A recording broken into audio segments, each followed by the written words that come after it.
Hello student, this is Aarti. Welcome to our YouTube channel. आज हम start करेंगे 10th class की हिस्ट्री का सेकंड चैप्टर, जो कि हमारा नेशनलिज्म इंडिया। इस वाले चैप्टर के हमने कुछ टॉपिक कवर किए हैं। आज हम इसमें एक न्यू टॉपिक स्टार्ट करने वाले हैं, एनसीएम नॉन कॉर्पोरेशन मूवमेंट। इससे पहले जो हमने टॉपिक करे थे उसमें हमने सिविल डिसोबीडियंस मूवमेंट को कवर किया था, जिसमें जो महात्मा गांधी थे उन्होंने कुछ नॉन वायलेंस के रीजन की वजह से जो मूवमेंट था उसको कॉल ऑफ कर लिया था। एंड देन आफ्टर उन्होंने खिलाफत इशू किया। खिलाफत इशू क्या था? जिसमें हिंदू और मुस्लिम दोनों ही एक साथ आके एक बहुत ही बड़ा जो मास स्ट्रगल था, मूवमेंट था, वो स्टार्ट करने वाले थे। और इस मूवमेंट में क्या था कि हिंदू और मुस्लिम दोनों को ही एक साथ एक यूनिटी में आना था। उसके बाद ये मूवमेंट स्टार्ट होता। उसके why non corporation movement started? जो नॉन कॉर्पोरेशन मूवमेंट था ये क्यों स्टार्ट किया गया था? देखिए, इससे पहले हमने सिविल डिसोबीडियंस मूवमेंट के बारे में पढ़ा था। वो उसमें क्या था? सिविल डिसोबीडियंस एक आइडिया ऑफ सत्याग्रह था, जिसमें नॉन वायलेंस को सपोर्ट करते थे। महात्मा गांधी जो थे वो नॉन वायलेंस को सपोर्ट करते थे, जिसमें वायलेंस ना हो। इस टाइप का मूवमेंट, इस टाइप की स्ट्राइक स्ट्रगल आप करो जिसमें बिल्कुल भी वायलेंस ना हो। तो उसी के साथ उन्होंने एक मूवमेंट स्टार्ट किया था जिसको सिविल डिसोबीडियंस मूवमेंट बोला गया।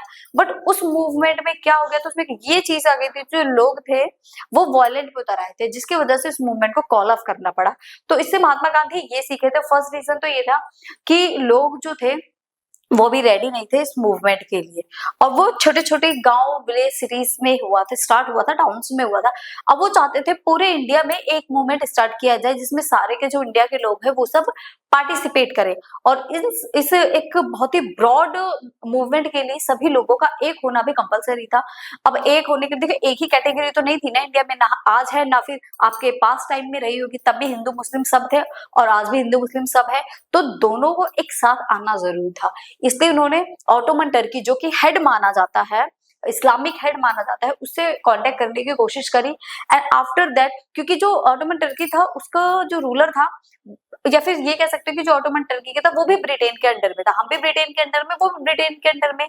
और हम दोनों को ही क्या था, ब्रिटेन से बदला लेना था। तो हम दोनों क्या हो गया, हम दोनों को लगा कि हम दोनों साथ मिल जाए तो हम अपना मतलब जो रिवेंज है वो ले सकते हैं। मुस्लिम जो है वो, अब ऑटोमन टर्की के जो लोग हैं वो अपना रिवेंज ले सकते हैं। अब ऑटोमन टर्की इस्लामिक हेड है, तो जो भी वो बोलेंगे पूरे मुस्लिम्स को वो बात माननी पड़ेगी, वो पूरे वर्ल्ड के कहीं के भी मुस्लिम हो। तो इसलिए वहां का जो हेड था वो था खिलाफा। तो इसको खिलाफत इशू बोला जाता है। तो खिलाफा से जब बातचीत की गई तो उन्होंने कहा, देखो आप अपना रिवेंज ले लेना, इधर हम अपना देख लेंगे। तो उसके चलते दो भाई थे, शौकत अली एंड मोहम्मद अली, तो इनसे बातचीत करी और उसके बाद में ये जाकर डिसाइड किया गया कि हम हिंदू और मुस्लिम, महात्मा गांधी और वो दोनों मिलकर उन्होंने कई जगह जाकर, ठीक है, लोगों को कन्विंस किया, अदर जो लीडर थे उनको कन्विंस किया। तो यही सारी चीजें हुई थी। और उसके बाद में अब हम ये देखेंगे कि जो नॉन कॉर्पोरेशन मूवमेंट था वो क्यों किया गया था और किन लोगों ने इसमें पार्टिसिपेट किया था। तो सबसे पहले हम यहाँ देखेंगे, देखिए 1909 में हिंद स्वराज एक बुक थी जो कि महात्मा गांधी ने लिखी थी। 1909 में लिखी थी हिंद स्वराज, एक बुक है। हिंद स्वराज का मतलब, देखो, हिंद का तो मतलब हिंदू हो गया, और स्वराज का मतलब होता है खुद का, स्वयं का राज, जिसपे हम खुद राज कर सके, वो होता है स्वराज का meaning. Gandhi ji had written about this in his book Hind Swaraj. Gandhi ji की ये जो बुक थी, इन्होंने जो लिखी थी, इसमें इन्होंने नॉन कॉर्पोरेशन मूवमेंट के बारे में लिखा था। ठीक है, नॉन कॉर्पोरेशन के बारे में लिखा था। तो नॉन कॉर्पोरेशन का क्या मीनिंग होता है? इस बुक में जो लिखा था वो क्या चीजें थी? इन्होंने इस बुक में लिखा था, अकॉर्डिंग टू गांधी जी के according, British rule was established in India with the cooperation of Indians. If Indians refuse to cooperate, British rule will end within a year and India would become independent. जो cooperation word होता है, ठीक है, ये जो word है आपका corporation, इसका मीनिंग क्या होता है? कॉपरेट करना किसी के भी साथ। जैसे हम और आप, हम दोनों मिलकर एक दूसरे को कॉपरेट कर रहे हैं, तो कॉर्पोरेशन का मीनिंग ही यही होता है, किसी का साथ देना। तो महात्मा गांधी की जो बुक थी हिंद स्वराज, इसमें इन्होंने ये कहा था कि देखो, जो इंडिया के अंदर जो ब्रिटिश स्टैब्लिश हो पाए हैं, ब्रिटिश जो आ पाए हैं इंडिया में, वो क्यों आ पाए हैं? वो इस वजह से आ पाए क्योंकि हमने उनको कॉपरेट किया। अगर इंडियन उनको कॉपरेट नहीं करते, उनका साथ नहीं देते, तो क्या ब्रिटिश इंडिया में स्टैब्लिश हो पाते थे? तो कोई भी ऐसी कंडीशन नहीं है कि जिसकी वजह से जो ब्रिटिशर्स है वो इंडिया में स्टैब्लिश हो पाए। तो यही रीजन था जिसकी वजह से जो ब्रिटिशर इंडिया में स्टैब्लिश हो पाए, क्योंकि जो उसमें इंडियंस थे, इंडियंस ने बहुत ही इंपॉर्टेंट रोल इस चीज में प्ले किया था ब्रिटिशर्स के स्टैब्लिशमेंट में। इंडियंस की वजह से ही जो ब्रिटिश थे वो इंडिया में स्टैब्लिश हो पाए थे। तो वो यही कहते हैं कि इफ इंडियन रिफ्यूज, अगर इंडिया इस चीज को रिफ्यूज कर दे, उनका साथ देना बंद कर दे, तो 1 साल के अंदर ही जो ब्रिटिशर्स हैं वो यहाँ से चले जाएंगे और इंडिया क्या हो जाएगा, बिकेम इंडिपेंडेंट हो जाएगा। तो हिंद स्वराज में यही बात कही गई है कि जो इंडिया स्टैब्लिश हो पाया है इंडिया में, हमने उनका साथ दिया, उनको कोऑपरेट किया। अगर हम अपना कोऑपरेशन खींच दे, अपना साथ उनसे खींच ले, तो इंडिया इंडिपेंडेंट हो जाएगा और जो ब्रिटिशर्स है वो यहाँ से चले जाएंगे। तो इस बात को उन्होंने अपनी इस बुक हिंद स्वराज में कहा है और यही मीनिंग है हिंद स्वराज का भी। ओके, और देखिए why non corporation movement, Gandhi ji and Shaukat Ali toured extensively in different parts of India, mobilizing popular support for the movement. Gandhi ji और जो शौकत अली थे, ये दोनों ही जगह जगह पर जाकर टूर कर रहे थे, एक से दूसरी जगह, दूसरी तीसरी जगह, मतलब अलग अलग प्लेसेस पे जा रहे थे, डिफरेंट डिफरेंट प्लेसेस पे जा रहे थे। वहां जाकर क्या होता, parts of India mobilising popular support, इनको सपोर्ट चाहिए था। जो अदर लीडर थे एक दूसरे को कन्विंस कर रहे थे, क्योंकि पूरा एक मास स्ट्रगल स्टार्ट करना था उन्हें, और प्रॉपर मास स्ट्रगल्स के लिए जो जितने भी लीडर थे उन सभी का एक साथ आना, मिलजुल कर साथ देना, उसी के बाद ही मूवमेंट स्टार्ट हो सकता था। एक सिंगल पर्सन देखिए कभी भी इतना ब्रॉड जो मूवमेंट है वो स्टार्ट नहीं कर सकता, और सिर्फ कुछ पर्टिकुलर लोग भी नहीं कर सकते। मान लो हिंदू तो कॉपरेट नहीं कर रहे हैं, ठीक है, उनको रिमूव कर रहे हैं, रिड्यूस कर रहे हैं, बट साथ ही साथ अगर मुस्लिम या फिर कुछ अदर लीडर को सपोर्ट करेंगे, कॉपरेट करेंगे, तो क्या ब्रिटिशर्स यहाँ से जा पाते? कभी नहीं जा पाते। तो उनको यहाँ से हटाने के लिए या भगाने के लिए सभी का एक साथ आना बहुत ही जरूरी था, एक यूनिटी में आना, सभी लोगों का एक यूनिटी में आना बहुत ही जरूरी था। तो अपने इसी पॉपुलर सपोर्ट के लिए ये लोगों के पास गए, अलग अलग लीडर्स के पास गए और उन सबका सपोर्ट मांगा। Initially the Indian national Congress was not supporting the non corporation movement. तो देखिए सपोर्ट तो मांग रहे थे, बट यहाँ पर सबसे बड़ी बात है कि जो इंडियन नेशनल कांग्रेस थी, जो कि इंडिया की बहुत ही मेजर पार्टी थी, इसने क्या करा, इसने कहा कि हम नॉन कॉर्पोरेशन मूवमेंट को सपोर्ट नहीं करेंगे। क्या? नॉन कॉर्पोरेशन जो मूवमेंट चल रहा है इसको सपोर्ट हम नहीं करेंगे। ये कांग्रेस जो पार्टी थी ये नॉन कॉर्पोरेशन मूवमेंट के अगेंस्ट थी, क्योंकि ये इसके फेवर में नहीं थी। तो अब हम आगे ये देखेंगे क्या ये जो कांग्रेस पार्टी है ये मतलब सपोर्ट करती है या फिर नहीं करती। तो देखिए काउंसिल इलेक्शन हुए थे। इलेक्शन वाज स्केड्यूल्ड इन नवंबर 1920। 1920 में काउंसिल इलेक्शन का स्केड्यूल रखा गया था। If we came to power then we can defend the make changes in British policy. तो उनका मानना ये था कि अगर हम पावर में आ जाए, ठीक है, काउंसिल इलेक्शन जो होने वाले थे 1920 का जो स्केड्यूल था उसमें उनका मानना ये था कि अगर हम पावर में आ जाते हैं तो हम क्या कर सकते हैं, जो ब्रिटिश की पॉलिसी है उनको चेंज कर सकते हैं। अगर हम पावर में ही नहीं रहेंगे तो हम पॉलिसीज को कैसे चेंज करेंगे। इसीलिए जो कांग्रेस पार्टी थी वो क्या चाहती थी, वो नॉन कॉर्पोरेशन को सपोर्ट करना नहीं चाहती थी, वो चाहती थी इलेक्शन में आना। इलेक्शन में आने का मतलब ब्रिटिश पॉलिसीज को चेंज करना चाहती थी। बट जब इलेक्शन होंगे तो आएगी, बट वो नॉन कॉर्पोरेशन मूवमेंट तो ज्यादा इंपॉर्टेंट था ना। तो non corporation movement would create popular violence. इनको लग रहा था कि नॉन कॉर्पोरेशन मूवमेंट क्या होगा, वो वायलेंस हो जाएगा। बट आगे देखेंगे ऐसा हुआ या फिर नहीं हुआ था। But suddenly in December 1920 in Congress Nagpur session Congress adopted non corporation movement. But उन्होंने कहा कि ये चीजें तो हम स्ट्रगल के बाद भी कर सकते हैं ना, अपनी डिमांडें उनसे मनवा कर। तो दिसंबर के 1920 में एक नागपुर सेशन होता है, कांग्रेस नागपुर सेशन होता है, और इस सेशन के बाद में जो कांग्रेस होती है वो इस कॉर्पोरेशन को अडॉप्ट कर लेती है। जो कॉर्पोरेशन एनसीएम, इसको शॉर्ट में क्या बोला जाता है, एनसीएम। ये जो एनसीएम मूवमेंट है इसको जो सपोर्ट करना वो शुरू कर देती है। इस चीज को वो क्या कर लेती है, एडॉप्ट कर लेती है। कौन? ये जो हमारी कांग्रेस पार्टी थी, ये पार्टी, ठीक है। Earlier Congress did not support NCM. देखो अब ऐसी क्या चीज होती है जिसकी वजह से वो उस सपोर्ट को एक्सेप्ट कर लेती है। Many with in the Congress were however concern about the proposal. ये जो कोलकाता सेशन हुआ था, कोलकाता सेशन में इसका प्रपोजल दिया गया था कांग्रेस पार्टी को कि आपको एनसीएम को सपोर्ट करना है। 1920 में कोलकाता सेशन हुआ था सितंबर में, ठीक है, सितंबर में कोलकाता सेशन हुआ था जिसमें प्रपोजल दिया गया था इसका कि आपको इस चीज को एक्सेप्ट करना है, इसको सपोर्ट करना है। They were reluctant to boycott the council election. इस टाइम पे इन्होंने क्या करा, इस इलेक्शन को बायकॉट कर दिया गया था कि हम इसको पार्टिसिपेट नहीं करेंगे। स्केड्यूल फॉर नवंबर 1920, इसका स्केड्यूल कब रखा गया, फिर 1920 में रखा गया। And they fear that the movement might lead to popular violence. उनको इसलिए उसको आगे बढ़ाया गया था क्योंकि उनको ये डर था कि कहीं ऐसा ना हो ये जो मूवमेंट स्टार्ट हो रहा है ये वायलेंस क्रिएट कर दे।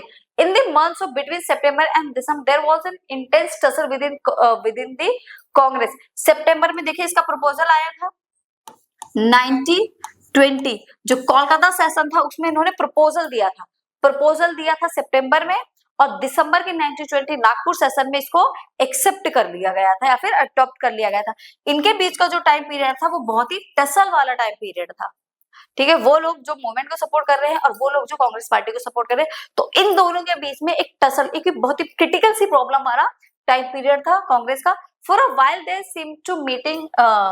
seem no meeting point between the supporters and opponents of the movement. इनके बीच में कई मीटिंग्स भी हुई बट उनका कोई पॉइंट ऑफ व्यू नहीं था कि किस चीज पर हमें बात करनी है।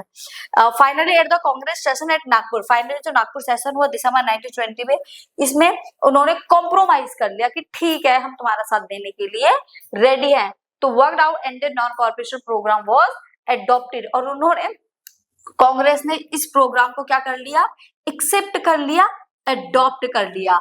अब देखिए कांग्रेस ने भी अडॉप्ट कर लिया, कांग्रेस भी इनके साथ मिल गई, मुस्लिम भी इनके साथ है और हिंदू जो थे पूरे वो भी इनके साथ में थे। अब जो एक ब्रॉड सपोर्ट जो चाहते थे ना, अब वो पूरा सपोर्ट एंड जो ये नॉन कॉर्पोरेशन मूवमेंट है इसको मिल चुका था। अब देखेंगे किस टाइप से ये जो मूवमेंट है ये स्प्रेड होता है, सिटीज, टाउन, विलेज, हर जगह किस तरीके से ये मूवमेंट फैलता है। नॉन कॉर्पोरेशन मूवमेंट 1 अगस्त 1920 फरवरी 1922 तक ये जो कॉर्पोरेशन मूवमेंट है ये चलता है। Mahatma Gandhi propose that the movement should unfold in stages, ये कई स्टेजेस में अनफोल्ड था, जो स्टेजेस में ओपन होता है। देखिए he said it should begin with the surrender of titles that government awarded. सबसे पहले ये जो स्टार्ट किया गया था ये महात्मा गांधी ने स्टार्ट करा था। और देखिए कैसे स्टार्ट किया, महात्मा गांधी ने लोगों से कहा कि हमें सबसे पहले क्या करना है, उनसे अपना कॉर्पोरेशन छीनना है। मतलब जो हम उनका साथ दे रहे हैं ना, हमें उनका किसी भी चीज में साथ नहीं देना है। जो उनका साथ दे रहे हैं तो किसी भी वे में, किसी भी तरीके से हमें उनका साथ बिल्कुल भी नहीं देना है। तो सबसे पहले आपको काम क्या करना है, जो भी आपको टाइटल दिया गया है, जैसे कोई भी टाइटल दे दिया गया, चीफ मिनिस्टर बना दिया गया आपको, तो आप हटा दो कि हम चीफ मिनिस्टर नहीं है आपके। टाइटल्स मतलब कोई भी पद दिया गया हो आपको उसको छोड़ दो कि हम आपके इस पद को एक्सेप्ट नहीं करते। कोई भी आपको अवार्ड दिया गया हो उस अवार्ड को छोड़ दो कि नहीं हमें चाहिए ही नहीं। ठीक है, जो भी आपको टाइटल दिए गए हैं, जो भी पद आपको दिया गया है, आप उसको छोड़ दो कि हमें वो चाहिए ही नहीं। उसको क्या कर दो, सरेंडर कर दो कि हमें ये सब नहीं चाहिए, आप अपने पास रखो। ठीक है, जिस टाइप से भी आपको कोई भी गवर्नमेंट अवार्ड मिला हो उसको भी आप छोड़ दो कि हमें भाई कोई अवार्ड नहीं चाहिए, हम आपके साथ ही नहीं है। ओके, और क्या करना है, और बायकॉट कर क्या करना है, सिविल सर्विस, जो भी सिविल सर्विस है उसको छोड़ दो, आर्मी छोड़ दो, पुलिस छोड़ दो। क्योंकि देखिए इंडिया में तो ये सारी चीजें थी नहीं, तो जो भी लोग थे वो सब किसको ज्वाइन कर रहे थे, ब्रिटिशर्स को ज्वाइन कर रहे थे। स्कूल्स इंडिया के नहीं थे, कॉलेजेस इंडिया के नहीं थे, कोर्ट इंडियंस नहीं थे, आर्मी भी ब्रिटिशर्स की थी, सिविल सर्विस में भी ये किसकी थी, ब्रिटिशर्स की थी, लोग इंडियंस थे उसमें। तो उन्होंने कहा सारी चीजें छोड़ दो, कोर्ट छोड़ दो, लेजिस्लेटिव काउंसिल से निकल जाओ, स्कूल्स हो गए, फॉरेन गुड्स हो गए, फॉरेन गुड्स को भी इंपोर्ट करना छोड़ दो। तो ये सारी चीजें किसने कही थी, महात्मा गांधी ने कहा था कि मतलब जो भी चीज तुम्हें मिल रही है ब्रिटिशर से उन सारी चीजों का त्याग कर दो, छोड़ दो, उन्हें बॉयकॉट कर दो कि हम इनको ना तो खरीदेंगे ना इनकी चीजों को बेचेंगे, ना मतलब प्रॉपर्ली ये था कि तुम्हारा साथ ही नहीं दे रहा, किसी भी कंडीशन में कैसे भी तुम्हारे साथ नहीं है। ये चीज किसने बोली थी, ये चीज बोली थी महात्मा गांधी ने। They would also launch a civil disobedience campaigning in case the government used repression। वो वैसा ही चाहते थे जैसा कि उन्होंने सिविल डिसओबीडियंस लॉन्च करते टाइम देखा था, बट उसमें क्या चीजें थे, रिप्रेशन थी, लोगों पर दबाव था। तो अब वो ये चाहते थे कि उन पर किसी भी तरीके का कोई भी दबाव ना पड़े और अच्छे से वो अपना मूवमेंट चला सके। पहले उनको दबा दिया गया था ना, क्योंकि सब उन्हीं के थे देखिए जब जलियांवाला बाग मैसकर हुआ था तो उसमें इंडियंस ही थे, क्योंकि पुलिस में तो इंडियंस थे, उन्होंने ही ब्रिटिशर्स का काम कर रहे थे, बट लोग इंडियंस थे, तो इंडियंस ने ही इंडियंस पे गोलियां वगैरह चलाई थी, तो इसके चलते इन्होंने ये चाहा कि हम उनका साथ ही नहीं देंगे, तो 1% भी ऐसा कुछ नहीं होगा जिसकी वजह से वो हमें रिप्रेस कर सके, हमें दबाव में डाल सके। Different standards with in the movement, तो ये वो चीजें थी जिसकी वजह से ये मूवमेंट स्टार्ट होता है। अब ये जो मूवमेंट था नॉन कॉर्पोरेशन मूवमेंट, ये हर जगह अलग अलग चला था। हर जगह अलग अलग कैसे चला था? सिटीज में अलग, विलेज में अलग, कंट्री साइड में अलग। तो हमें ये देखना है कि किन लोगों ने इसमें पार्टिसिपेट किया, कि सभी लोग फ्रीडम के लिए पार्टिसिपेट कर रहे थे, ये सबका अपना अपना कुछ पर्सनल रीजन था। जो लोग इसमें कंट्रीब्यूशन दे रहे थे इस मूवमेंट में, वो सब अपने लिए दे रहे थे, ये सब देश के लिए दे रहे थे, ये सब अपना इंडिविजुअली जो उनका प्रॉफिट था वो चाह रहे थे। तो ये हम इसमें पढ़ते पढ़ते देखेंगे कि लोग जो इस मूवमेंट में शामिल हो रहे थे, ज्वाइन कर रहे थे, वो क्यों कर रहे थे। तो फर्स्ट है जनवरी 1921 का मूवमेंट, नॉन कॉर्पोरेशन खिलाफत मूवमेंट वाज स्टार्टेड। जब नॉन कॉर्पोरेशन मूवमेंट और खिलाफत मूवमेंट यहाँ पर स्टार्ट होगा, क्योंकि इसमें क्या था, नॉन कॉर्पोरेशन भी है और खिलाफत मूवमेंट इसको इसलिए बोला गया है क्योंकि खिलाफत जो मुस्लिम थे वो भी इसमें ऐड हो चुके थे, इसलिए इसको नॉन कॉर्पोरेशन खिलाफत मूवमेंट बोला जाता है। ये स्टार्ट हुआ है। Various social group participate in this movement, इस मूवमेंट में जो काफी डिफरेंट टाइप ऑफ जो सोशल ग्रुप थे उन सभी ने इसको पार्टिसिपेट किया था। For each social group the meaning of the term Swaraj, सभी जो सोशल ग्रुप के लोग थे उनके लिए जो मीनिंग था ना स्वराज का, वो सबके लिए अलग था। मेरे लिए अलग है, आपके लिए अलग है, बाकी लोगों के लिए अलग था। जैसे बिजनेसमैन थे, उनको क्या था, उनको ज्यादा टैक्स पे ना करना पड़े और उनको प्रॉफिट हो, तो ये उनके लिए था, उनको फ्रीडम नहीं चाहिए थी। अब प्लांटेशन वर्कर हो गए, प्लांटेशन वर्कर को क्या था, भाई भगवान जैसे हम घर पहुंच जाए, हमारे लिए तो यही फ्रीडम है। पीजेंट्स से थे, अच्छी क्रॉप हो जाए और हमें ज्यादा टैक्स और रेवेन्यू पे करना ना पड़े, ये उनके लिए फ्रीडम थी। तो सबके लिए जो फ्रीडम इंडिपेंडेंस का जो मीनिंग था ना, ये जो नॉन कॉर्पोरेशन मूवमेंट था, ये जो मीनिंग था, ये सभी के लिए डिफरेंट डिफरेंट था, किसी के लिए सेम नहीं था, सब अलग अलग चीजों की डिमांड कर रहे थे। देखिए यहाँ पर है, स्वराज का जो मीनिंग था term swaraj was different as everyone had different issues, सबके लिए डिफरेंट था। क्यों? क्योंकि उनके जो इश्यूज थे वो भी तो डिफरेंट थे, प्रॉब्लम सबकी डिफरेंट है, तो सब उनका सॉल्यूशन भी तो अपना अपना अलग होगा। बट सब इस कॉर्पोरेशन मूवमेंट में इसीलिए शामिल हुए थे क्योंकि कहीं ना कहीं सबको ये लग रहा था कि हम जिस प्रॉब्लम को फेस कर रहे हैं उसका सॉल्यूशन हम इस कॉर्पोरेशन में जाकर ही मिलेगा। तो इसीलिए जितने भी लोग थे उन सभी ने इस मूवमेंट में पार्टिसिपेट किया था। प्रॉब्लम सबकी डिफरेंट डिफरेंट थी, बट सॉल्यूशन सबका एक ही था कि अगर हम इस मूवमेंट में शामिल हो जाएंगे तो हमें टैक्स नहीं देना पड़ेगा। सब अपना अपना प्रॉफिट देख रहे थे। अब देखिए कहाँ किस टाइप से मूवमेंट स्टार्ट हुआ था और लोग किस तरीके से अपना अपना प्रॉफिट इसमें देख रहे थे। तो देखिए the movement in the towns में स्टार्ट हुआ था, मिडिल क्लास ने इसको ज्वाइन किया था सबसे पहले। अब मिडिल क्लास इसमें ज्वाइन जो करा है वो क्यों करा है, उनका क्या प्रॉफिट था, देखिए middle class participate the begin the from cities, cities से सबसे पहले मिडिल क्लास ने ज्वाइन किया।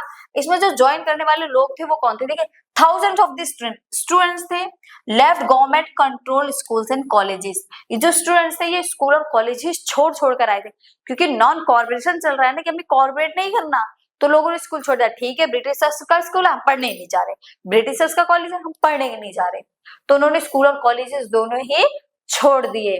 और उसके साथ जो हेडमास्टर थे, स्कूल के जो हेडमास्टर थे उन्होंने पढ़ाना छोड़ दिया, उन्होंने टीचर्स ने रिजाइन कर दिया, ब्रिटिशर्स का पढ़ाएंगे नहीं, हम कॉर्पोरेशन में पार्टिसिपेट करेंगे कि हमें इनका साथ ही नहीं देना है। Lawyer gave up their legal practice, lawyers ने अपनी जो उनकी प्रैक्टिस वगैरह चल रही थी कोर्ट छोड़ दिए। फॉरेन जो गुड्स थे उनको बायकॉट कर दिया गया, फॉरेन जो गुड्स थे उनको बायकॉट कर दिया गया, फॉरेन गुड्स को नहीं खरीदेंगे। Liquor shops were picketed and burned all foreign clothes, जितने भी फॉरेन क्लोथ्स थे उनको जला दिया गया और जो लिकर शॉप्स थे उनको पिकेटेड कर दिया, बंद कर दिया गया था। The council election for boycotted in the provinces except Madras, council election को भी बॉयकॉट कर दिए गए क्योंकि वो ब्रिटिशर्स ने स्टार्ट किए थे ना, इसलिए काउंसिल इलेक्शन जो थे उसको भी बॉयकॉट कर दिया गया एक्सेप्ट मद्रास, मद्रास में नहीं किया गया था। देखिए अब मतलब पूरा देश जब एक साथ है सब बायकॉट कर रहे हैं तो मद्रास ने क्यों नहीं किया, ऐसी कुछ तो यार प्रॉब्लम रही होगी बेचारे मद्रास की जो उसने बायकॉट नहीं किया। तो ऐसी क्या सिचुएशन बनी थी जिसकी वजह से जो मद्रास है उसने काउंसिल इलेक्शन को बायकॉट नहीं किया था। तो चलिए देखते हैं ऐसा क्या था जो बेचारे मद्रास को बायकॉट नहीं कर पाया। Who did not participate in this movement? कौन से लोग ऐसे थे जो इस मूवमेंट में शामिल नहीं थे? तो देखिए, the council election were बायकॉटेड in most provinces. जितने भी मोस्ट प्रोविंसेस थे, हर जगह काउंसिल इलेक्शन को क्या कर दिया गया था? बायकॉटेड कर दिया गया था, एक्सेप्ट मद्रास। मद्रास में नहीं किया गया था। क्यों? Where the justice party, the party of the non Brahmins, वहां पर एक जस्टिस पार्टी थी। कौन सी पार्टी थी मद्रास में? Justice party. और ये जो जस्टिस पार्टी थी ना, ये नॉन ब्राह्मण्स की थी। किसकी थी? नॉन ब्राह्मण्स की, जो ब्राह्मण नहीं थे। तो इसकी स्टोरी ये है, non Brahmins did not take part as they felt that entering the council was the only way to gain some power. अब देखिए इसकी स्टोरी समझिए। अब स्टोरी ये है कि इन्होंने, मद्रास ने काउंसिल इलेक्शन को बायकॉट क्यों नहीं किया था? मद्रास जो एरिया था ना, वहां पर जो ब्राह्मण थे ना, उनका डोमिनेंस था। ब्राह्मण लोग जो थे वो सबको दबाकर रखते थे, मतलब उनका अलग ही रुतबा था, वो उसके ऊपर डोमिनेंट शासन कर रहे थे। कौन? ब्राह्मण। तो वहां पर एक पार्टी थी जस्टिस पार्टी। अब जस्टिस पार्टी आई, काउंसिल इलेक्शन हुए, हर कोई काउंसिल इलेक्शन में, मतलब हर पार्टी उसमें पार्टिसिपेट कर सकती थी, और इलेक्शन जीत गई तो उसका ही रूल चलेगा। तो मद्रास को एक मौका मिला था। जस्टिस पार्टी में जो लोग थे वो नॉन ब्राह्मण लोग थे, तो उनको एक मौका मिला था कि अगर हम रूलिंग पार्टी में बन गए तो मद्रास में ब्राह्मण्स की नहीं चलेगी, क्योंकि फिर पार्टी तो नॉन ब्राह्मण की बन जाएगी ना। तो उनके पास एक मौका था उनको डाउनग्रेड करने का। किसको? ब्राह्मण्स को। क्योंकि उससे पहले उनके यहाँ पर कौन रूल कर रहा था? ब्राह्मण रूल्स कर रहे थे। तो इस काउंसिल इलेक्शन के थ्रू उनको एक चांस मिला था कि इस एक चांस की वजह से वो ब्राह्मण्स को हटा सकते हैं, वो उनके ऊपर रूल नहीं करेंगे। तो इसलिए वो जो नॉन ब्राह्मण थे वो चाहते थे इसमें पार्टिसिपेट करना, कि अगर ये जस्टिस पार्टी मद्रास से जीत जाती है, मद्रास से जस्टिस पार्टी अगर जीत भी जाती है तो ब्राह्मण्स का रूल वहां पर नहीं रहेगा। तो इसीलिए जो नॉन ब्राह्मण है, इन लोगों ने इसको क्या नहीं किया था? बायकॉट नहीं किया था। Not did not take part as they felt that Antony, क्योंकि उनको एक चांस मिला था कि उनके पास में कुछ पावर आ जाए। अब ये चांस भी अगर वो खो देते तो फिर उनके ऊपर डोमिनेंस किसका हो जाता? ब्राह्मण का। ब्राह्मण उनके ऊपर रूल करने लगते। तो वो अपना ये चांस खोना नहीं चाहते थे। जो पावर उनको मिलने वाली थी वो उस पावर को खोना नहीं चाहते थे, इसलिए जो मद्रास था उसने इस इलेक्शन को बायकॉट नहीं किया था। नेक्स्ट है, देखिए अब इसका इफेक्ट क्या पड़ा। ये जो कॉर्पोरेशन स्टार्ट हुए थे, ठीक है, जो हेड मास्टर हो गए, स्कूल स्टूडेंट्स हो गए, टीचर्स हो गए, लॉयर्स हो गए, इन्होंने स्कूल कॉलेजेस और काउंसिल इलेक्शन हो गए, आर्मी हो गई एंड सिविल सर्विस वगैरह, ये सब जो छोड़ छोड़ कर आए थे, अब इसका रिजल्ट क्या हुआ? कुछ इफेक्ट भी तो पड़ेगा। अब इफेक्ट दिखते हैं, इसका इफेक्ट क्या पड़ा। Import of foreign clothes have worked between 1921 and 1922। जो इंपोर्ट किए जा रहे थे फॉरेन गुड्स को 1920 और 1922 के बीच की बात है, वो डिक्रीज हो गया। पहले 102 करोड़ के करीब था, फिर कितना हो गया? 57 के करीब हो गया। Import of goods cloth decrease from 1902 crore और 57 करोड़, मतलब देखिए हाफ के अराउंड जो था वो डिक्रीज हो गया। पहले ज्यादा था इंपोर्ट और उसके बाद वो क्या हो गया? कम हो गया।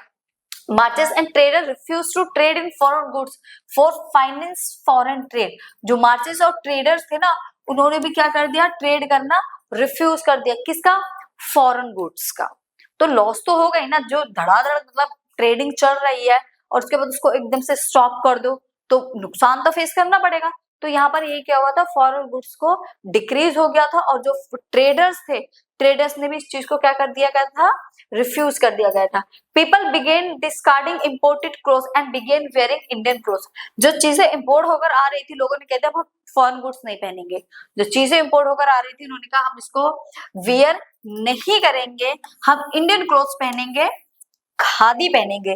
यही से जो चरखा होता है उसकी फॉर्मेशन हुई थी। तो वो है ना कि मतलब दिखाते हैं कि महात्मा गांधी ने चरखा बनाया, हम अपने हाथ से कपड़ा बनाएंगे, धागा बनाएंगे, और उसके बाद खादी के जो कॉटन के कपड़े हैं उसको पहनेंगे।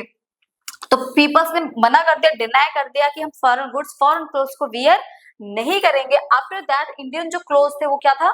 खादी। और खादी को पहनना यहीं से स्टार्ट हुआ। जो खादी होता है वो आपका कॉटन फैब्रिक होता है। क्या होता है?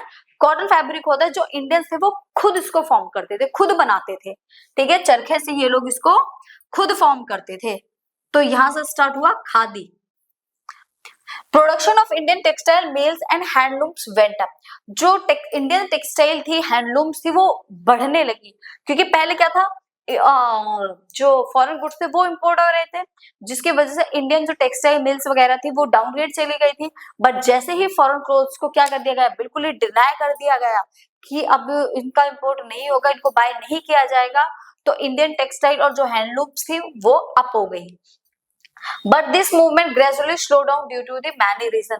बट जिस स्पीड से ये मूवमेंट स्टार्ट हुआ था उसी स्पीड से ये आगे नहीं बढ़ा, ये धीरे धीरे धीरे धीरे स्लो डाउन चला गया। अभी तक हमें क्या सब कुछ ठीक लग रहा था कि बहुत अच्छे से चल रहा है, जो सिटीज में है काफी अच्छे से ये वर्क कर रहा था, ग्रो कर रहा था। बट सडनली क्या होता है, जो ये मूवमेंट था ये स्लो डाउन हो जाता है। कहाँ पर? सिटीज में।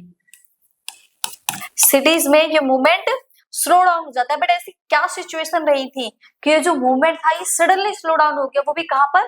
सिटीज में। क्योंकि तो जितनी भी चीजें अभी तक हमने पढ़ी थी, स्टूडेंट्स ने स्कूल छोड़ दिए, ठीक है, कॉलेजेस छोड़ दिए, लॉयर्स ने कोर्ट छोड़ दिए, टीचर्स ने रिजाइन कर दिया। अब काम छोड़ छोड़ कर तो सब आ चुके थे, बट अब ये बताइए कि अल्टरनेटिव सोर्स क्या थे? जो वर्किंग अल्टरनेटिव सोर्स थे, अर्निंग अल्टरनेटिव सोर्स थे, वो क्या थे? कुछ था? कुछ भी नहीं था। ना इंडियन कोर्ट थे, ना इंडियन स्कूल्स थे, ना इंडियन कॉलेजेस थे, कुछ भी तो इंडिया में नहीं था। तो उसके बाद अब वो लोग क्या करेंगे? अभी तो प्रॉब्लम खादी में भी आएगी। ये जो वियर कर रहे हैं, इन्होंने बोल तो दिया कि हम फॉरेन गुड्स को इंपोर्ट नहीं करेंगे, इंडियन से वियर करेंगे, बट इसके बाद भी तो प्रॉब्लम बढ़ेगी, क्योंकि अल्टरनेटिव सोर्स नहीं है। और जब तक अल्टरनेटिव सोर्स नहीं होगा, ये इतना एक्सपेंसिव हो गया था कि क्या करते। तो अब स्टूडेंट्स को तो स्कूल जाना है, पढ़ाई तो करनी है, अब इंडिया में तो है नहीं, तो वो दोबारा से उन्हीं स्कूल्स को उन्होंने ज्वाइन कर लिया। अब रीजन क्या था? देखिए, स्कूल ज्वाइन कर लिए, कॉलेजेस ज्वाइन कर दिया, टीचर्स ने दोबारा अपना जो बिजनेस था वो स्टार्ट कर दिया। Khadi cloth was often more expensive masses produce. जो खादी था वो बहुत ही एक्सपेंसिव क्लॉथ था। अब एक्सपेंसिव क्लॉथ क्यों था वो? देखिए, जो इंग्लैंड या फिर ब्रिटेन बोल सकते हैं, वो आपकी फर्स्ट टेक्सटाइल इंडस्ट्रीज इंग्लैंड रहा है। सबसे पहले जो इंडस्ट्रीज हुई हैं टेक्सटाइल की, जो कपड़े की, क्लॉथ की जो इंडस्ट्रीज रही है, वो सबसे पहले ब्रिटेन या फिर इंग्लैंड रहा है। तो वहां से जितनी भी चीजें थी वो मशीन के थ्रू इंडिया में बनकर आ रही थी। अब मशीन से आप एक दिन में 10 प्रोडक्ट प्रोड्यूस करोगे, और वहीं हाथ से आपको एक प्रोडक्ट को प्रॉपरली बनाने में कितना 10 डेज का टाइम लगेगा। तो मतलब मशीन से आप 1 डे में 10 प्रोडक्ट को प्रोड्यूस कर रहे हो, वही आप जब हैंड से यूज करते हो, हैंड वर्क करते हो, तो आपको 10 डेज लगते हैं इन अ 1 प्रोडक्ट। तो इन सारी सिचुएशन में वो उसकी जो कॉस्ट होती है ना हैंडवर्क की, वो बहुत ज्यादा एक्सपेंसिव हो जाता है। और इंडिया कभी से एक रिचर कंट्री नहीं रहा है, वो एक बिलो एवरेज कंट्री रहा है। तो बिलो एवरेज कंट्री के कंपैरिजन में आप एक उसको एक्सपेंसिव अगर क्लॉथ बाय करने को कहोगे, तो किसी भी कंडीशन में उसको बाय नहीं करेगा। तो आपको क्या करना पड़ेगा? जो आपने इम्पोर्ट बैन करवाया था ना, वो इम्पोर्ट स्टार्ट करवाना पड़ेगा, क्योंकि वो इंडस्ट्रीज है, इंडस्ट्रियल कंट्री रहा है। तो वहां पर उसकी जो वैल्यू थी वो बहुत ही डाउन वैल्यू थी। लोग उसको चीप रेट्स में बाय कर सकते थे, उसका जो प्राइस था वो बहुत ही चीप था, तो उसको चीप में बाय कर सकते थे। बट इंडिया में वो क्या चीजें हो गई थी, बहुत ज्यादा एक्सपेंसिव हो गई थी, इतनी एक्सपेंसिव हो गई थी को उसको थोड़ा सा मतलब बाय कर पाना इंडियन के पीपल्स के लिए बहुत ही टिपिकल हो गया था। Mill clothes and poor people could not afford to buy it. जो ये मिल्क क्लोथ्स थे उसको तो बाय कर पा रहे थे पुअर पीपल, बट जो ये खादी था इसको बाय करना उनके बस की बात नहीं थी, क्योंकि वो उसको अफोर्ड नहीं कर पा रहे थे। So they had to wear a foreign clothes. तो दोबारा उन्होंने उन्हीं फॉरेन क्लोथ्स को बाय करना स्टार्ट कर दिया, क्योंकि खादी एक्सपेंसिव है बहुत ज्यादा। अब इतने पैसे तो है नहीं कि वो खादी को बाय कर सके, तो उन्होंने क्या करा, वही जो इम्पोर्टेड फॉरेन गुड्स जिसको अभी तक उन्होंने बायकॉट किया था, दोबारा उसको अगेन बाय करना स्टार्ट कर दिया। Indian constitution was slow to come up as there were no alternative Indian institution. तो इंडिया के पास जो उसका अल्टरनेटिव सोर्स है ना, कोई भी अल्टरनेटिव इंडियन इंस्टीट्यूशन नहीं था जिसमें जाकर ये लोग काम कर सकते हैं। जैसे so student teachers join back government schools and colleges. ना तो गवर्नमेंट स्कूल्स थे, ना ही गवर्नमेंट कॉलेजेस थे, टीचर्स के लिए भी स्कूल कॉलेजेस से नहीं थे, तो कहाँ जाएंगे। तो उन्होंने दोबारा से क्या करा, अपनी जो जॉब थी, जो उनकी एजुकेशन थी, उसको दोबारा रीजॉइन कर लिया था schools and colleges. Lawyers rejoin in government courts. जो लॉयर थे उन्होंने भी कोर्ट को रिजॉइन कर लिया था, क्योंकि कब तक बैठे रहते, अल्टरनेटिव सोर्स तो कोई था नहीं। सिर्फ मूवमेंट जो चलते हैं वो सिर्फ हाथों पैरों या बातों से नहीं चलते, उसके लिए पैसा भी चाहिए होता है, मनी भी चाहिए। अब वो तो इंडियंस के पास में था नहीं ना।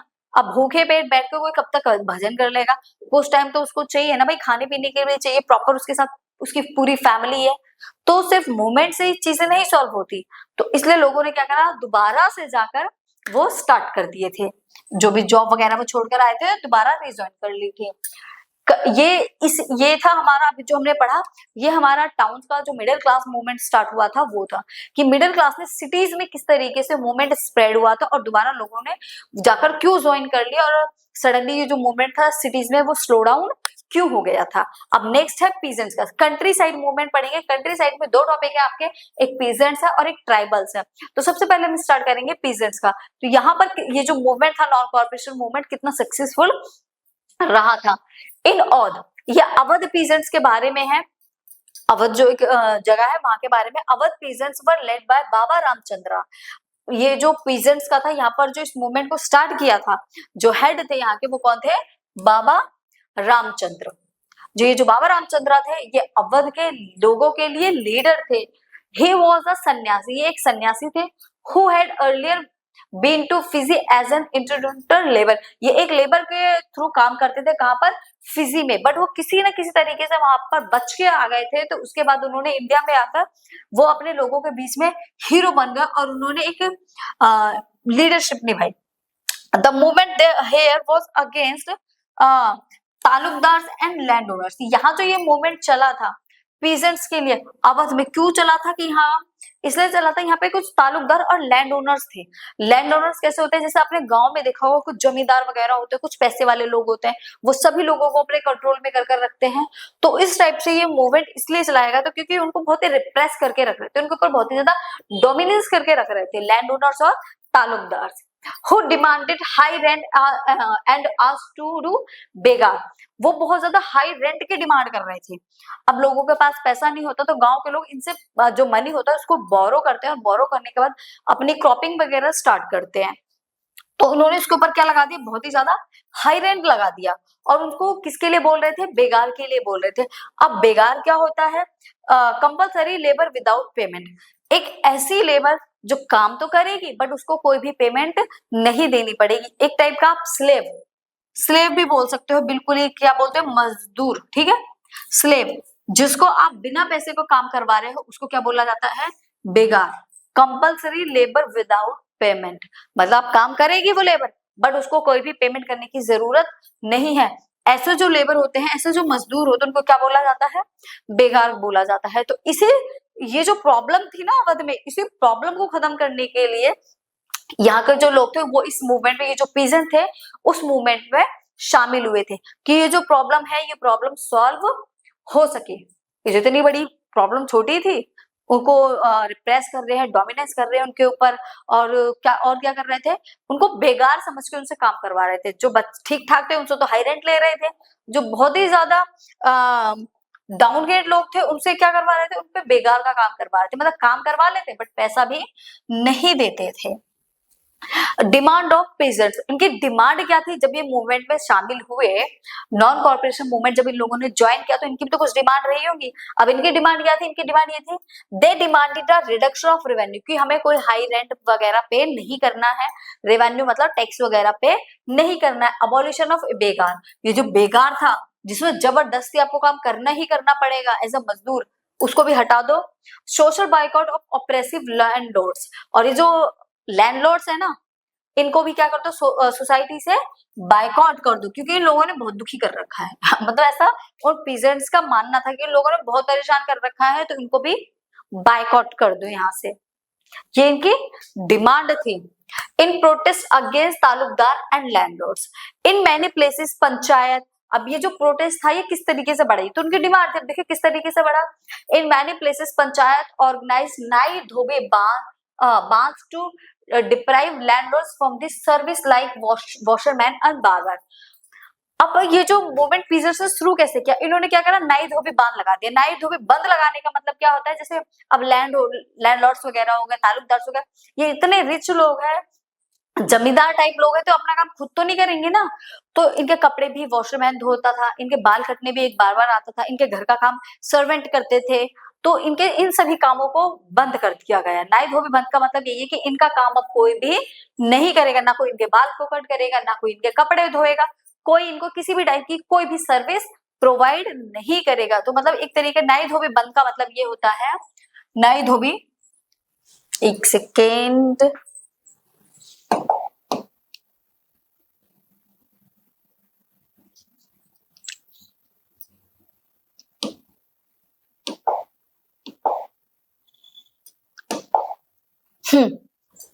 ठीक है। ये जो नाई धोबी बंद है, नाई धोबी बंद का मतलब ये होता है कि जो सर्विस इन लोगों को प्रोवाइड की जा रही है, अब वो सर्विस इन लोगों को प्रोवाइड नहीं की जाएगी। ना कोई इनके कपड़े धोएगा, ना कोई इनके हेयर कट करेगा, सारी चीजें बंद कर, क्योंकि कॉर्पोरेशन यही चल रहा था ना कि हमें इनको कॉर्पोरेट करना ही नहीं है। PJs attack the house of Talukdar and merchant, जो भी मर्चेंट्स रिच लोग थे, तालुकदार वगैरह थे, लोगों ने उनके घरों पर भी क्या कर दिया, अटैक कर दिया। दे लूटेड बाजार and took over grains orders, अब लोगों ने बाजार भी लूट लिए, इनके घरों को लूट लिया, और जहां इनके गोदाम वगैरह में सामान रखा था, ग्रेन्स रखे थे, वहां भी लूटपाट मचा दिया और उन सामानों को भर भर के अपने घर ले जाने लगे। क्योंकि लोगों को ऐसा लग रहा था ये कॉर्पोरेशन जो चल रहा है ना, ये हमें प्रॉपर सपोर्ट करेगा, कॉर्पोरेशन ये जो मूवमेंट है ये हमें प्रॉपरली सपोर्ट करेगा, तो हम कुछ भी कर सकते हैं। तो बाजारों को लूट लिया लोगों ने और ग्रेन्स को भी लूट लिया, जहां भी उन्होंने रख रखे थे अपने गोदाम वगैरह में, सारा कुछ लूट के ले आए। The local leaders use Mahatma Gandhi name to fulfil their aspiration, जो लोकल लीडर थे वो महात्मा गांधी का लेकर अपनी डिमांड को पूरा कर रहे थे। जो उनकी एस्पिरेशन थी, उनकी इच्छाएं थी, वो क्या कर रहे थे, महात्मा गांधी का नाम लेते और अपनी इच्छाओं को पूरा करते थे। इस तरीके से अवध में ये जो मूवमेंट था वो चल रहा था। कैसे चल रहा था, महात्मा गांधी का नाम लो और जैसे मर्जी वो काम आप कर लो। बट ये नाई धोबी बंद भी इसीलिए लगाया गया था कि लोग उनको सर्विस प्रोवाइड नहीं करेंगे। तो आई होप आपको इतनी जो चीजें थी वो क्लियर हो गई होंगी। नेक्स्ट है जून 1920, Jawaharlal Nehru began going to around the village in Awadh where he talk to villagers to understand their grievance. जो जवाहरलाल नेहरू थे, जवाहरलाल नेहरू अवध गए, कब गए, जून 1920 में गए थे। और जवाहरलाल नेहरू वहां जाने के बाद उन्होंने क्या करा, अवध के जो लीडर थे बाबा रामचंद्र, उनसे बातचीत करी, गांव के जो विलेजर्स बाकी अदर पीपल थे उनसे बातचीत करी, और फिर उनको इसके बारे में समझाया कि हमें इस मूवमेंट को आगे कैसे बढ़ाना है। तो फिर अक्टूबर 1920 में जवाहरलाल नेहरू हो गए, बाबा रामचंद्र हो गए, और फ्यू अदर सेटअप ओध किसान सभा, उन्होंने एक ओध किसान सभा बनाई, गांव वालों के लिए बनाई एक ओध किसान सभा, और इसमें इनकी डिमांड्स थी जो पूरी की गई थी। तो ये जो ओध किसान सभा है एक बनी, ये बहुत ही सक्सेसफुल रही और धीरे धीरे धीरे धीरे ये हर जगह फैल गई और इसकी काफी सारी ब्रांचेस और भी बन गई थी। It help integrated PJs in the NCM, इसने लोगों को इंटीग्रेट किया, लोगों को एक साथ लेकर आई, किसने, नॉन कॉर्पोरेशन मूवमेंट में। ये जो ओध किसान सभा थी मतलब एक सक्सेसफुल सभा ये रही थी। नेक्स्ट देखे तो ये वाला जो हमने देखो दो टॉपिक कंप्लीट कर लिए, एक सिटीज में किस तरीके से मूवमेंट चला था और एक पीजेंट्स का किस तरीके से मूवमेंट चला था। और सिटीज में थोड़ा सा स्लो डाउन हो गया था, बट पीजेंट्स का जो ये मूवमेंट था काफी अच्छी तरीके से इसने रोल किया था, ये जो मूवमेंट काफी अच्छी तरीके से चला था। और फाइनली इसमें एक ओध किसान सभा भी बनी थी, जिसके बाद में बहुत ही मतलब रिसेंटली बोल सकते हैं कि काफी सारी ब्रांचेस और ज्यादा डेवलप हो गई थी। अब हम ट्राइबल्स का देखेंगे कि जो ट्राइबल्स के लिए ये मूवमेंट किस तरीके से सक्सेसफुल रहा या फिर नहीं रहा, ट्राइबल्स के लिए मूवमेंट कैसा था। Problem faced by tribal people, और उनको क्या क्या प्रॉब्लम फेस करने को मिल रही थी। अब गुडाम हिल्स ऑफ आंध्र प्रदेश, ये आंध्र प्रदेश की स्टोरी है, आंध्र प्रदेश के गुडाम जो हिल्स है वहां की स्टोरी है। A militant guerrilla movement spread in the early 1920s, यहाँ पर गोरिल्ला मूवमेंट स्टार्ट किया गया था, मतलब नॉन कॉर्पोरेशन मूवमेंट के अंदर ही क्या स्टार्ट किया गया था, गोरिल्ला मूवमेंट स्टार्ट किया गया था। अब गोरिल्ला मूवमेंट क्या था, the colonial government close the forest area, government ने क्या करा, जो फॉरेस्ट एरिया था ना वो क्लोज कर दिया। अब आप मेरे को सिंपल सी एक चीज बताइए, जो ट्राइबल्स होते हैं उनकी जो पूरी लाइफ होती है वो किसके ऊपर डिपेंड होती है, ट्राइबल्स की जो पूरी लाइफ होती है वो फॉरेस्ट के ऊपर डिपेंड रहती है। उनको फूड हो गया, वुड हो गई, जितनी भी चीजें होती है कहाँ से मिलती है, सारी फॉरेस्ट से मिलती है। अब उनको बोल दे फॉरेस्ट एक तरीके से उनका घर है, अब उनको ये बोल दिया जाए आपको अपने घर से ही निकाला जा रहा है, तो क्या सिचुएशन होगी उनकी, अच्छी सिचुएशन होगी, बिल्कुल भी नहीं होगी। जो सैडनेस वो फील करेंगे ना, उसको कोई और फील कर ही नहीं सकता है। तो ये चीज थी किसके लिए, जो ट्राइबल्स पीपल थे इनके लिए। तो इनको कॉलोनियल जो गवर्नमेंट थी, ब्रिटिशर जो थे, इन्होंने रूल निकाला और उनको क्या कर दिया, फॉरेस्ट उन लोगों के लिए हमेशा के लिए क्लोज कर दिए कि ट्राइबल्स कभी भी फॉरेस्ट में एंटर नहीं करेंगे, उनको फॉरेस्ट से बाहर निकाल दिया। They could not graze their cattle और कलेक्ट देयर फ्यूल वुड, वो ना तो अपने कैटल्स को लेकर जाएंगे वहां पर मतलब चराने वगैरह के लिए, घास वगैरह के लिए, और ना ही जंगलों से वो फ्यूल वुड लेंगे, क्योंकि चूल्हे वगैरह पे खाना बनाते थे तो लकड़ी पत्तों से उनका काम चल जाता था। बट अब प्रॉपरली भी इस चीज को क्या कर दिया गया, डिनाई कर दिया गया कि ना तो तुम फ्यूल वुड लोगे और ना ही तुम अपने कैटल वगैरह को लेकर जाओगे। Changes affected their lifes badly, और इस चीज का जो इफेक्ट था ना उन पर बहुत ज्यादा पड़ा, उनकी जो लाइफ थी वो बुरी तरीके से बर्बाद हो गई थी। किसके, ट्राइबल्स की, क्योंकि अदर सोर्स तो उनके पास थे ही नहीं, एक ही सोर्स था फॉरेस्ट, और वो फॉरेस्ट भी उनसे छीन लिए गए थे। They felt that there traditional rights were being denied by the britisher government, उनको ऐसा फील हो रहा था कि जंगलों में रहना उनका ट्रेडिशनल राइट है, क्योंकि उनके जो पेरेंट्स थे, पेरेंट्स के पेरेंट्स जो थे, उनके जो एंसेस्टर थे, वो सारे के सारे कहा जंगलों में, फॉरेस्ट में रहते थे। अब उनको बोला जाए कि तुम यहाँ फॉरेस्ट से ही निकलो, तो वो तो उनका ट्रेडिशनल राइट है ना, ट्रेडिशनल क्या पॉलिटिकल राइट भी है उनका फॉरेस्ट के अंदर में रहना, बट उनको वहीं से डिनाई करा जा रहा है, वहीं से उनको निकाल दिया जा रहा है। तो जो सिचुएशन थी वो तो उनके लिए बहुत ज्यादा मतलब बैडली सिचुएशन रही होगी उनके लिए। They were also force to do begar for building roads. British government ने, अब देखिए उनको उनका जो ट्रेडिशनल राइट था उसको छीन लिया गया उनसे और उनको फॉरेस्ट से बाहर निकाल दिया गया। अब वो लोग क्या हो गए, बेघर हो गए। अब उनके पास रहने के लिए कहीं जगह नहीं थी, तो कहीं भी वो झोपड़ी वगैरह में रह लेते थे। अब उनके लिए काम, अब उनके पास कोई वर्क है करने के लिए नहीं है, जब काम मिलेगा तब पैसे आएंगे, तब उनको खाने के लिए मिलेगा, बट इस टाइप की तो कोई भी चीज उनके पास थी ही नहीं, ना पैसे है ना उनको खाने के लिए मिलेगा। तो इसके थ्रू उन्होंने क्या करा, अब उन लोगों को जबरदस्ती काम करवाया जा रहा था। बेकार का मतलब है एक आध टाइम खाना दे दिया तो दे दिया, नहीं दिया तो नहीं दिया, और पेमेंट वगैरह तो कोई दी नहीं जाती थी, तो उनको फोर्सफुली मार पीट के उसे क्या करवाया जा रहा था, बेकार काम करवाया जाता है। क्योंकि देखो ब्रिटिशर्स का रूल है, तो कहीं ना कहीं बिल्डिंग रोड वगैरह बनते रहते थे, तो वो लोग उनको मार पीट के रोड में, बिल्डिंग्स में काम करवाते थे कि वहां बिल्डिंग बन रही है वहां पर काम करो। फ्री की उनको लेबर मिल जाती थी। बेकार का मीनिंग तो मैंने आपको समझा ही दिया है, जिसमें बिना पेमेंट के काम करवाया जाता था। तो इन लोगों से ऐसा बेकार वर्क करवाया जाता था। बिल्डिंग बन रही है, रोड बन रही है, वहां काम करवाते, एक आध टाइम का खाना दे दिया तो दे दिया, वरना वो भी नहीं देते थे। तो जो सडनली जो सिचुएशन थी वो किसकी थी, जो ट्राइबल्स पीपल थे इनकी। तो ये वाली जो चीजें हैं आपको बहुत अच्छे से क्लियर हो गई होंगी। नेक्स्ट देखिए कॉन्सिक्वेंसेस। अब इसके कॉन्सिक्वेंसेस क्या निकल के आए, जो रिजल्ट निकला, ये जो इसके रिजल्ट निकले वो क्या निकला। The gorilla movement started led by Alluri Sitaram Raju. He claimed that he had a special power to make astrological prediction, heal people, and he could even survive bullet shots. Alluri Sitaram Raju, उनको हीरो बोला जाता है आंध्र प्रदेश के गुड़ाम हिल्स का। क्यों बोला जाता है, ट्राइबल्स के ये हीरो थे, क्यों थे, क्योंकि इनका मानना ये था कि इनके पास में कुछ स्पेशल पावर है, गॉड ने इनको कुछ स्पेशल पावर दी है। क्या पावर है, एस्ट्रोलॉजिकल प्रेडिक्शन दिया है कि ये जो बोलते हैं वो सच हो जाता है। एंड साथ ही साथ हीलिंग पावर भी है इनके साथ, जिससे कोई बीमार है उसको ठीक करना, ये इनकी हीलिंग पावर है। He could even survive bullet shot, और ये खुद भी बुलेट शॉट से भी सरवाइव कर चुके हैं, मतलब इनको गोलियां तो लगी हैं बट ये मरे नहीं है। तो ये अपने आप को इस टाइप से बताते थे कि ये भगवान के भेजे हुए मतलब बंदे हैं, भगवान ने भेजा है इनको, और इनके पास कुछ स्पेशल पावर है, जो ये बोलते हैं वो सच हो जाता है। एस्ट्रोलॉजिकल प्रेडिक्शन करते हैं, और कई बुलेट शॉट्स भी इनको लगे पड़े बट इनको कोई असर नहीं हुआ, और साथ ही साथ इनके पास में एक हीलिंग पावर भी है। तो Gandhi NCM was an inspiration for him. तो गांधी जी का ये जो मूवमेंट चल रहा था, नॉन कॉर्पोरेशन मूवमेंट इनके लिए एक इंस्पिरेशन का काम कर रहा था। किसके लिए, अलूरी सीताराम राजू के लिए इसने क्या करा, एक इंस्पिरेशन का काम किया। He told people to wear khadi and give up drinking. इन्होंने ये बोला कि आपको खादी पहनना है और अपने ही देश का खाना पीना खाना है, और खादी के अलावा कुछ भी और नहीं पहनना। मतलब ये गांधी के नक्शे कदम या गांधी के फॉलोअर्स थे, तो उनको फॉलो कर रहे थे। However, he believed that India could be liberal only by force, not by NCM. But one condition, एक कंडीशन ऐसी थी, हर चीज में तो गांधी जी को फॉलो करते थे, बट एक कंडीशन ऐसी थी जिसमें ये उनको फॉलो नहीं करते थे, वो थी लिबरल। लिबरल का मतलब भी होता है फ्रीडम, आजादी। इनका मानना ये था कि आजादी तो हमें मिलेगी, बट आजादी कभी भी हमें इस मूवमेंट से नहीं मिल सकती, उसको हमें फोर्सफुली छीनना पड़ेगा।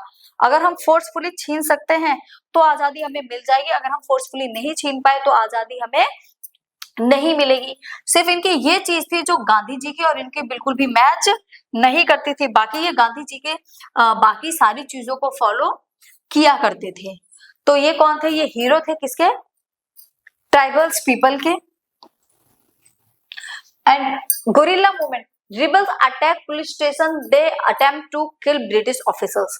तो देखो गोरिल्ला मूवमेंट क्या होता है? गोरिल्ला मूवमेंट में छिपकर वार किया जाता है, जैसे रात में वार कर दिया, छिपकर जाकर मार के छुप गए, इस टाइप से गोरिल्ला मूवमेंट था।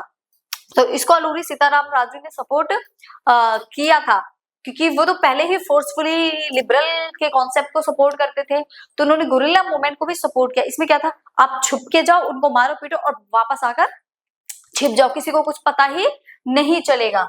तो जो रिबेल्स है उन्होंने अटैक किया, पुलिस स्टेशन पर अटैक कर दिया, उन्होंने अटेम्प्ट टू किल ब्रिटिशर्स, जो ऑफिसर्स थे ब्रिटिशर्स के ऑफिसर्स को भी मारा, उनके ऑफिस वगैरह भी तोड़ दिए।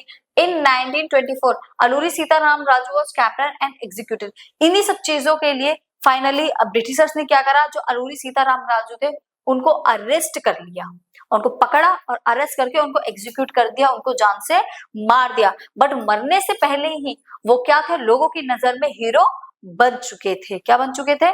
हीरो बन चुके थे उनकी डेथ से पहले, और उनकी डेथ ने उनको लोगों के बीच में एक और भी ज्यादा क्या बना दिया? एक फोक हीरो बना दिया। तो लोग उनकी सभी बातों को सच मानने लगे थे कि ये एस्ट्रोलॉजिकल प्रेडिक्शन कर सकते हैं और इनके पास हीलिंग पावर भी और साथ ही साथ कुछ स्पेशल पावर भी है, इसीलिए लोगों ने इनको मार दिया। तो ये कुछ चीजें लोगों के अंदर में थी और 1924 में इनको एग्जीक्यूट कर दिया गया था। ठीक है, तो ये थी किसके बारे में? अलूरी सीताराम राजू और जो कि हमारे जो ट्राइबल्स कम्युनिटी थी उनके बीच में हीरो। देखिए हमने 3 पॉइंट पढ़े। सिटीज में पढ़ा हमने, सिटीज के बारे में पढ़ा कि जो सिटीज में ये जो एनसीएम मूवमेंट था ये किस तरीके से काम कर रहा था, फिर हमने पीजेंट्स का पढ़ा और फाइनली हमने ट्राइबल्स का पढ़ा।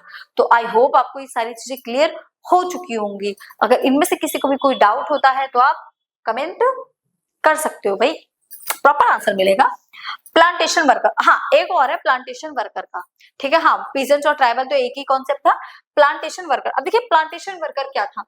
Under the inland immigration act of 1859 में एक इमिग्रेशन एक्ट पास किया गया था। इस एक्ट के अंदर क्या था? Plantation worker were not allowed to leave the tea garden without permission. इससे पहले हम प्लांटेशन समझते हैं। प्लांटेशन क्रॉप वो होती है जैसे टी, कॉफी, रबड़, ये सारे प्लांटेशन क्रॉप होती है। और प्लांटेशन जो क्रॉप होती है एक लार्ज एरिया में ग्रो की जाती है और इसके लिए जो वर्कर होते हैं, लेबर होते हैं, उनकी बहुत ज्यादा डिमांड होती है, क्योंकि बहुत बड़े एक लार्ज एरिया पे ग्रो की जा रही है। तो 1 या 2 पर्सन के बस का काम नहीं है, इसके लिए बहुत ही ज्यादा वर्कर्स की जरूरत पड़ती है। तो लोगों को अब जैसे असम वगैरह में ये टी कॉफी की प्लांटेशन अच्छी खासी होती है, तो लोगों को तमिलनाडु, कन्याकुमारी इन जगहों से उठाकर असम में ले जाया गया था। जैसे लोगों को हर जगह से उठाकर काम करवाने के लिए लेकर चले गए, बट जब उनको लेकर चले गए ना तो वापस वो लोग कभी भी अपने घर नहीं आए। जैसे प्लांटेशन वर्कर इमिग्रेशन एक्ट पास किया गया था 1859 में, और इस इमिग्रेशन एक्ट में क्या था? जो प्लांटेशन वर्कर थे were not allowed to leave the tea garden, इनको अलाउड नहीं था कि ये टी गार्डन को छोड़कर वापस आ सके विदाउट परमिशन। मतलब परमिशन लेकर आ सकते हैं बट उनको परमिशन कभी भी मिलती ही नहीं थी। तो एक तरीके से वो पूरी लाइफ के लिए वहां पर बंध चुके थे। ठीक है, वहीं के होकर वो रह गए थे। कहां पर? टी गार्डन में। When they heard of NCM, they interpreted it in their own way, and thousands of workers left the plantation headed home. जैसे ही उन्होंने इस NCM मूवमेंट के बारे में पढ़ा, जैसे उन्हें ये पता चला कि महात्मा गांधी ने एक मूवमेंट चला रखा है, नॉन कॉर्पोरेशन मूवमेंट, तो उनको लगा हमें इनकी बात मानने की कोई भी जरूरत नहीं है, हम अपनी मर्जी से घर अपने जा सकते हैं, क्योंकि मूवमेंट चल रहा है, सब इसको पार्टिसिपेट कर रहे हैं। और मूवमेंट का मीनिंग ही क्या था? नॉन कॉर्पोरेशन मूवमेंट, जिसमें सपोर्ट करना ही नहीं था। किसको? ब्रिटिशर्स को सपोर्ट ही नहीं करना था। तो उन वर्कर्स ने ये डिसाइड किया कि हमें इनकी बात तो सुननी नहीं है, अब सारे के सारे चलो अपने घर चलते हैं। तो तो इन सबने एनसीएम मूवमेंट के बारे में सुना, फिर ये अपने रास्ते सारे के सारे थाउजेंड्स ऑफ वर्कर प्लांटेशन को छोड़कर अपने घर की तरफ मुड़ गए और सारे लोग कहाँ जाने लगे, अपने घर जाने लगे। They believe that Gandhi Raj was coming and everyone would be given land in their own village. उनको ये विश्वास हो चुका था कि गांधी राज आ चुका है। क्या आ चुका है? गांधी राज आ चुका है और सब लोगों को उनके गांव में जगह मिलेगी। Everyone would be given land, सभी लोगों को अपने गांव में जगह मिलेगी और सब अपने अपने घर जा सकते हैं। इसलिए वो thousands of worker plantation crop छोड़कर सब अपने घर की तरफ चल दिए थे। अब नेक्स्ट है, but they could not reach their destination and were beaten by police. But देखिए क्या हुआ, जो थाउजेंड्स ऑफ प्लांटेशन वर्कर थे जब वो अपने गांव की तरफ जाने लगे, अब ब्रिटिशर्स को ये चीज तो बिल्कुल बर्दाश्त होगी नहीं ना कि कोई उनकी बात को कट करके जाए यहाँ से, क्योंकि रूल क्या था, इमिग्रेशन रूल लिख रहा था कि कोई भी विदाउट परमिशन यहाँ से नहीं जा सकता है। रूल था प्रॉपर कि कोई भी बिना परमिशन के नहीं जाएगा और ये सारे के सारे लोगों ने क्या करा था, ये विदाउट परमिशन वहां से चले गए थे क्योंकि इनको ऐसा लग रहा था कि गांधी राज आ चुका है। अब गांधी राज आने की वजह से इन सभी को अपने गांव जाने के लिए परमिशन मिल जाएगी और इनको जमीन मिल जाएगी अपने गांव में जाने के बाद। बट थोड़ी सी चीजें इसके बजाय उल्टी हो गई, अपोज हो गई, ठीक है। तो इन लोगों को ये अपनी जो डेस्टिनेशन थी वहां तक नहीं पहुंच पाए और रास्ते में इनको पकड़ के मारा जाने लगा। Everyone interrupted Swaraj in their own ways. तो they started immigration that all suffering and troubles would be over. The slogan स्वतंत्र Bharat further added to their emotions. लोगों को इतना मारा जाने लगा, इवन उनसे ये बोला जाने लगा आप अपनी नोज को नीचे रब करो, सैल्यूट वगैरह करो, मतलब बहुत ज्यादा कंडीशन खराब थी। तो जितने लोग वहां से निकले थे ना, एक भी पर्सन ऐसा नहीं था जो अपने गांव पहुंच पाया हो, सबको पहले ही मार दिया गया था। क्यों? क्योंकि जो ब्रिटिशर्स थे उनको तो ये बोल सकते हैं हम कि उनको पहले से बहुत ज्यादा इरिटेशन हो रही थी लोगों से, इंडियंस हैं, क्योंकि ये जो सारे मूवमेंट चल रहे थे कहीं ना कहीं कुछ प्रॉब्लम तो क्रिएट होगी ना, कि जो ये मूवमेंट चल रहे हैं उसे सफर कर रहे थे ब्रिटिशर और उसके साथ ही प्लांटेशन वर्कर ने ये स्टेप उठा लिया। तो इसके चलते इन लोगों को जो जहां मिला, क्योंकि पहले ही रूल था कि कोई जाएगा नहीं, तो रूल तोड़ कर गए थे ये, तो इन लोगों को जहां जो लोग मिले उन्होंने उसको वहीं पर मार दिया, इवन जान से ही मार दिया। तो जो लोग इसमें पार्टिसिपेट किया था, everyone interpreted Swaraj in their own way. तो देखिए जितने भी लोगों ने इस स्वराज में जो पार्टिसिपेट किया था, नॉन कॉर्पोरेशन मूवमेंट में जितने भी लोगों ने पार्टिसिपेट किया था, उन सभी का मानना क्या था, वो देखिए प्लांटेशन वर्कर क्यों ज्वाइन हुए थे, क्योंकि उनका खुद का रीजन था, उनको घर जाना था। ट्राइबल्स, उनको फॉरेस्ट चाहिए था, इसलिए उन्होंने एनसीएम को ज्वाइन किया था। पीपल्स, उनको जो तालुकदार लैंड ओनर थे उनको रेवेन्यू नहीं देना था, उनसे जमीनें चाहिए थी। सिटीज में लोग अपने लिए ज्वाइन करते थे। तो ये नॉन कॉर्पोरेशन मूवमेंट यही था कि जो यहाँ लोगों ने ज्वाइन किया था ना इस मूवमेंट को, तो सबकी जो डिजायर थी वो अपनी अपनी थी। यहाँ पर अभी कंट्री के बारे में देखो किसी ने नहीं सोचा, बट वो ब्रिटिशर से खुद फ्री होना चाहते थे। जो ब्रिटिशर्स ने उनके ऊपर डोमिनेंस किया हुआ था वो उससे खुद फ्री होना चाहते थे। तो उनके लिए एक स्लोगन था स्वतंत्र भारत, वो सब स्वतंत्र भारत की तरफ बढ़ रहे थे। उनके अंदर उनके जो इमोशंस थे ना वो स्वतंत्र भारत के उनके अंदर ही रह गए थे। नेक्स्ट है 4 फरवरी 1922। 4 फरवरी 1922 में एक इंसिडेंट और हुआ था, चोरा चोरी का इंसिडेंट। अब देखिए चोरा चोरी इंसिडेंट क्या था। एट चोरा चोरी इन गोरखपुर डिस्ट्रिक्ट, गोरखपुर डिस्ट्रिक्ट में है चोरा चोरी, वहां पर ही हुआ था। यूनाइटेड प्रोविंस था, ब्रिटिश इंडिया का था और ये कहां पर है, ये उत्तर प्रदेश में है। तो चोरा चोरी कहाँ है, उत्तर प्रदेश में है, ब्रिटिश प्रोविंस के अंडर में था, गोरखपुर में था। अब पीसफुल डेमोन्स्ट्रेशन इन दी बाजार, बाजार के अंदर क्या था, पीसफुल डेमोन्स्ट्रेशन किया जा रहा था, प्रदर्शन किया जा रहा था, डिमोन्स्ट्रेशन किया जा रहा था पीसफुली। लोग बाजार के अंदर चुपचाप बैठ के, पीसफुली बैठ के अपना प्रदर्शन कर रहे थे, डेमोन्स्ट्रेशन कर रहे थे। तभी क्या हुआ, turn into a violent clash with the police. Police ने आकर उन पर फायरिंग स्टार्ट कर दी। मतलब लोग चुपचाप बैठकर मूवमेंट्स कर रहे हैं, डेमोन्स्ट्रेशन कर रहे हैं बाजार में, बट पुलिस ने आकर उनके ऊपर क्या कर दिया, फायरिंग शुरू कर दी। अब ये जो फायरिंग स्टार्ट लोगों ने करी थी, तो इसके पुलिस वालों ने ये जो फायरिंग स्टार्ट करी थी लोगों पर, इसके बाद क्या जो लोग हैं वो चुप बैठेंगे, बिल्कुल नहीं बैठेंगे। तो लोगों ने पुलिस स्टेशन वगैरह तोड़ दिए, पुलिस स्टेशन में आग लगा दी, उन्होंने फायर कर दिया, आग लगा दी। अब उसके बाद महात्मा गांधी ने क्या करा, हियरिंग ऑफ द इंसिडेंट। जब महात्मा गांधी ने इस इंसिडेंट के बारे में सुना तो Mahatma Gandhi call off the non corporation movement, इन्होंने इस मूवमेंट को कॉल ऑफ कर दिया। तो देखो सिविल डिसोबीडियंस भी वायलेंट के बाद में कॉल ऑफ हुआ था और ये वाला मूवमेंट भी वायलेंस के बाद में ही कॉल ऑफ हुआ, क्योंकि पहले क्या था चुपचाप भर्ती, तो देखो क्या बोला जाए बट कुछ नहीं कर सकते, मूवमेंट है, ब्रिटिशर्स थे, कुछ भी कर सकते हैं। तो ये जो डेमोन्स्ट्रेशन चल रहा था, चुपचाप लोग पीसफुली अपना मूवमेंट चला रहे थे, ब्रिटिशर्स ने उनके ऊपर फायरिंग कर दी और फायरिंग के बाद में लोग कहाँ चुप रहेंगे, लोग ने उनको पुलिस स्टेशन में आग लगा दी, उनको जला दिया। तो जब ये बात महात्मा गांधी ने सुनी तो महात्मा गांधी ने कहा नहीं, अभी ये इस लायक नहीं हुए हैं कि ये मूवमेंट चला सके, तो बंद करो। जब इनको रेडी किया जाएगा पहले इस मूवमेंट के लिए, तब मूवमेंट को दोबारा से हम स्टार्ट करेंगे। तो आज के लिए फिर इतना ही।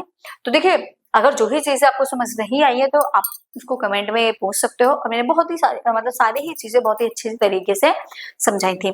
तो चलिए बाकी के जो टॉपिक है उनको हम नेक्स्ट वीडियो में कवर करेंगे। तब तक के लिए बाय बाय, टाटा, फिर मिलेंगे नेक्स्ट वीडियो में।